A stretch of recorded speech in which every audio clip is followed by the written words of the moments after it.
오늘도 예배의 자리에 나오신 성도님들을 환영하고 축복합니다. 우리 찬송가 212장 겸손히 주를 섬길 때 함께 찬송하시겠습니다.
고맙고 감사하신 하나님, 오늘도 우리에게 새로운 날을, 새로운 호흡을 허락하여 주시니 참 감사합니다. 주님, 우리 날씨가, 우리의 상황이, 그리고 코로나라고 하는 이 상황 속에서도 온전히 저희들을 눈동자와 같이 지켜 보호하여 주시고 안전하게 하시니 또한 감사합니다. 우리만 안전하다고 감사하고 안주하는 것이 아니라 우리의 교회와 우리의 가정과 우리의 구역과 우리의 지체들을 생각하며 그들의 안전을 위하여서 함께 기도와 간구가 넘쳐나는 우리 예사랑교회 되게 하여 주옵소서. 말씀을 함께 대합니다. 말씀 가운데 주께서 말씀하여 주시사 우리로 하여금 함께 은혜 받게 하여 주옵소서. 예수님의 이름으로 기도합니다. 아멘. 오늘 우리 함께 대하실 살아계신 하나님의 말씀은 사도행전 12장 20절부터 25절까지의 말씀입니다.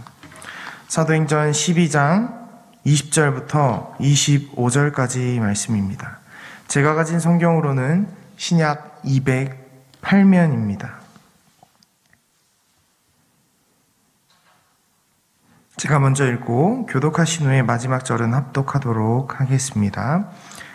헤롯이 두로와 시돈 사람들을 대단히 노여워하니 그들의 지방이 왕국에서 나는 양식을 먹는 까닭에 한 마음으로 그에게 나아와 왕의 침소 맡은 신하 블라스도를 설득하여 화목하기를 청한지라.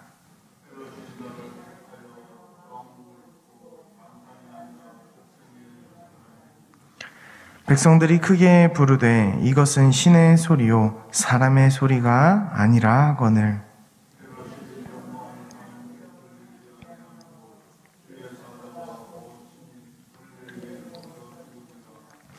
하나님의 말씀은 흥황하여 더하더라.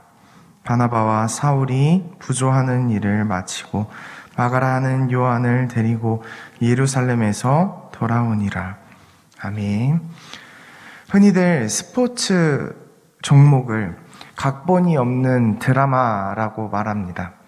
그 이유는 무엇입니까? 엎치락 뒤치락 하면서도 저 팀이 이길 것 같다가도 이 팀이 끝내는 승리하기도 하고 이 팀이 이길 것 같기도 하고 이미 다 이긴 경기라고 생각했는데도 불구하고 저 팀이 승리하고 경기가 맞춰지기도 하기 때문입니다. 하지만 신앙에 있어서 그리고 하나님께서 하시는 일이 있다면 그 일은 결코 각본 없는 드라마처럼 긴장하며 또한 어떻게 될지 모르는 불안 속에서 그것을 지켜보거나 바라보지 않습니다.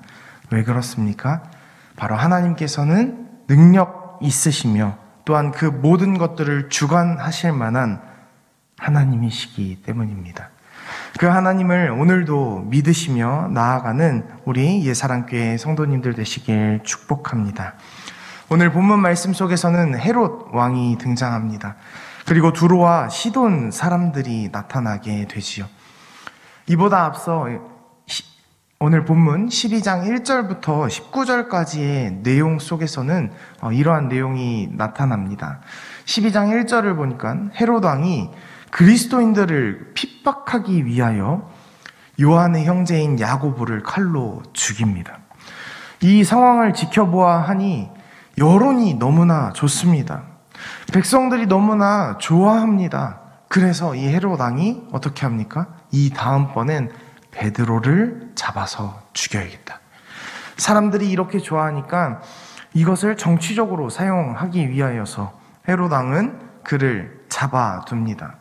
그 기간이 절기 기간이었기 때문에 그 절기 기간이 끝나면 베드로를 처형시키기 위함이었습니다.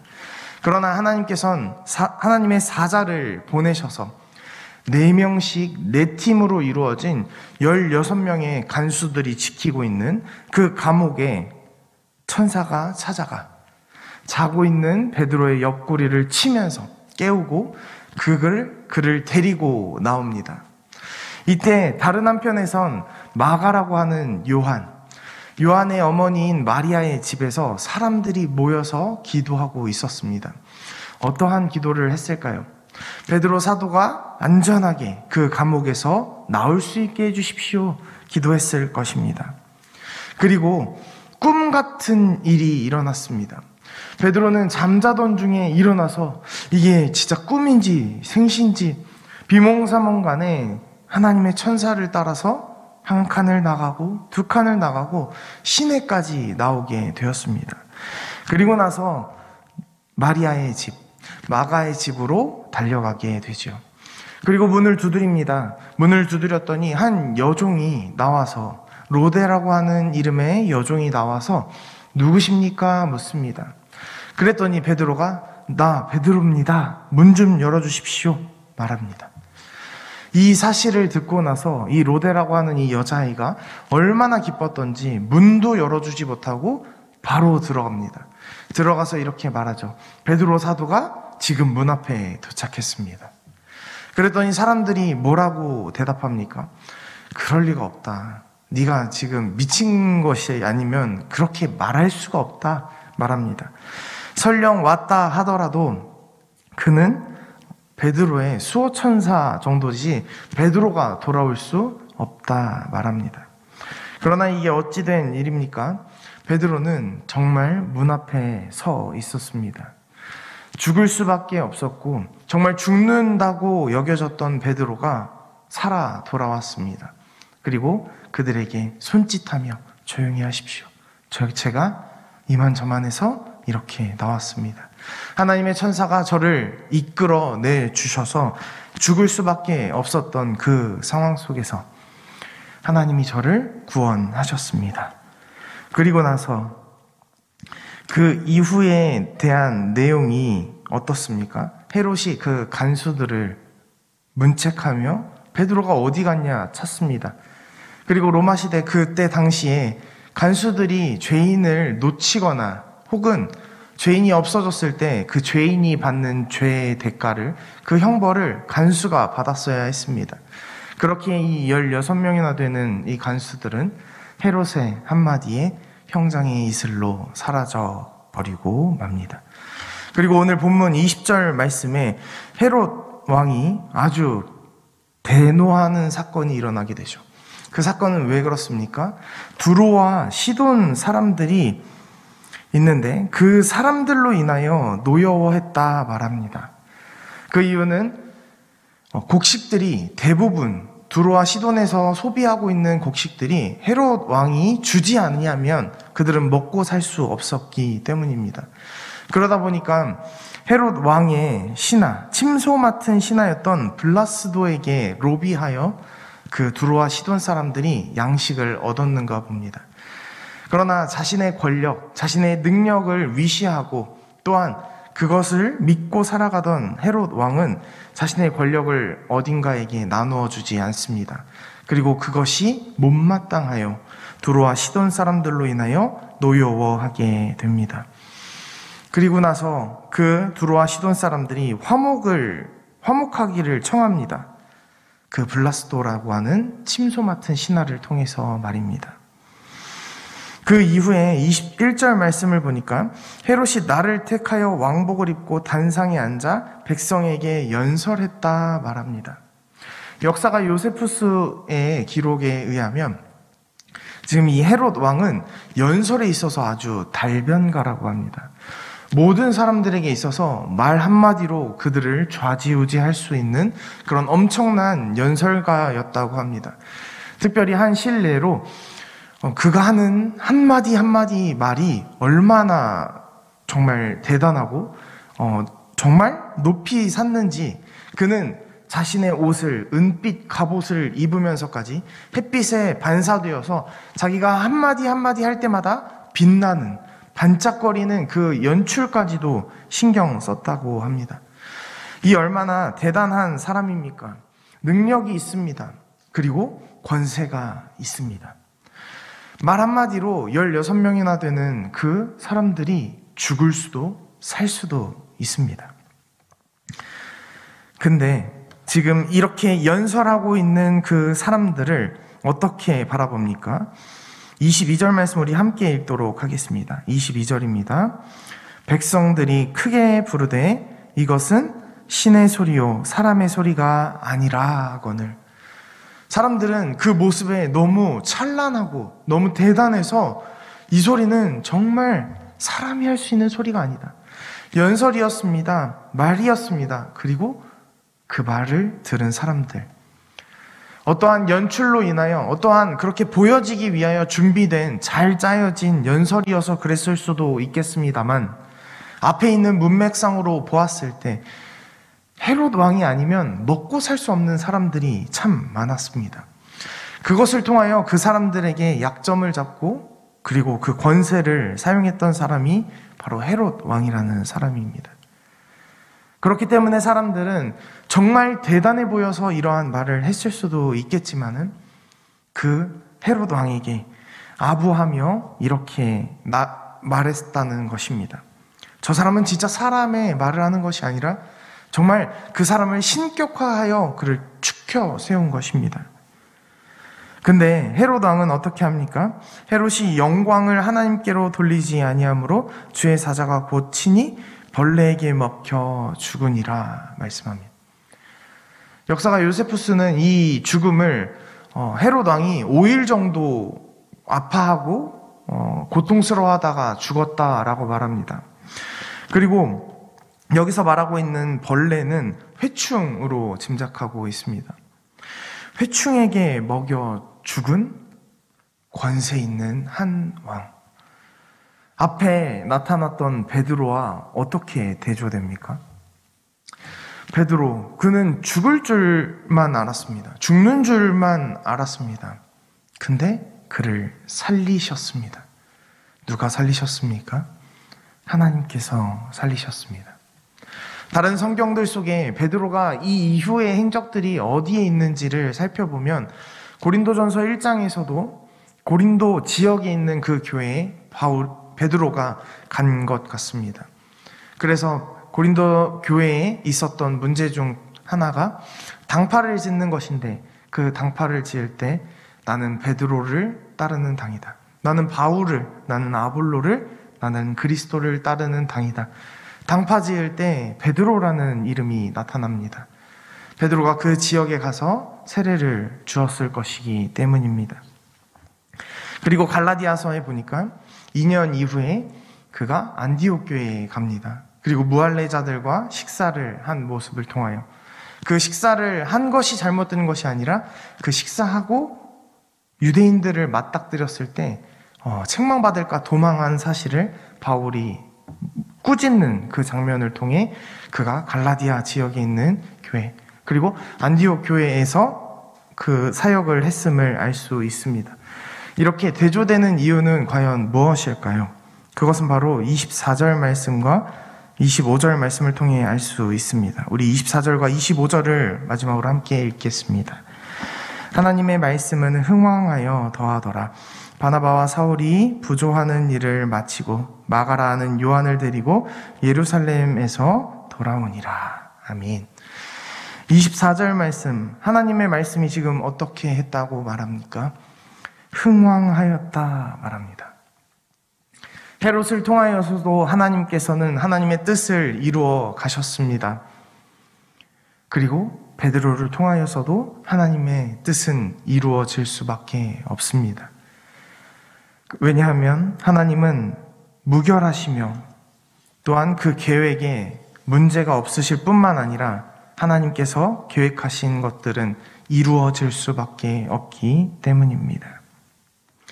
이처럼 베드로의 꿈과 같았던 감옥에서 탈출하게 하신 그 하나님, 이와 대조적으로 모든 권력과 권세, 능력이 있는 것 같았던 헤롯은 어떻게 됩니까? 결국 벌레에 먹혀 죽게 하셨습니다. 하나님께서 말입니다. 그 인생은 하나님의 손안에 있습니다. 그의 연수는 언제까지일진 모르겠으나 사람이 70이면 잘 살았고 80이면 더 잘 살았다 노래했던 모세의 고백처럼 우리들의 연수는 제한되어져 있습니다.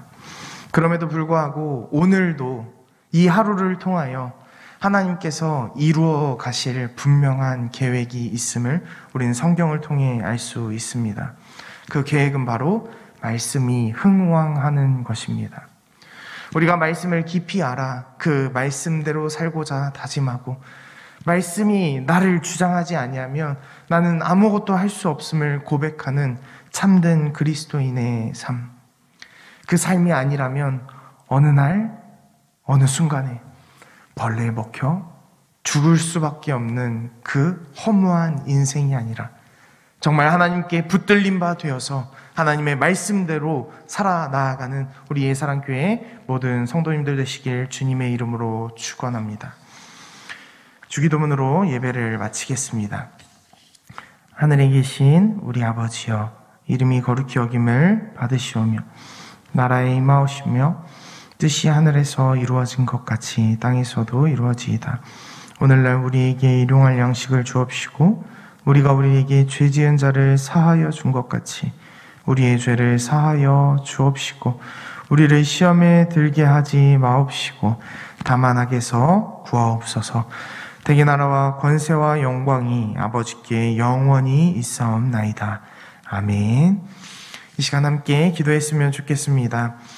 말씀에 붙잡힌 성도의 삶 살아가게 하시고 이 세상의 모든 권세와 능력이 창조주 하나님께만 있음을 고백하며 오늘도 겸손하게 살아가게 하옵소서. 두 번째로 거짓을 버리고 정직한 마음을 우리에게 허락하사 오늘도 정직한 영을 새롭게 하옵소서. 그리고 또한 말씀이 흥왕되는 상황, 선교의 현장을 위해 기도합시다. 말씀이 흥왕하게 하여 주옵시고 주의 복음이 선교사님들을 통하여 편만하게 전파되어지게 하여 주옵소서. 이 시간 함께 기도하겠습니다.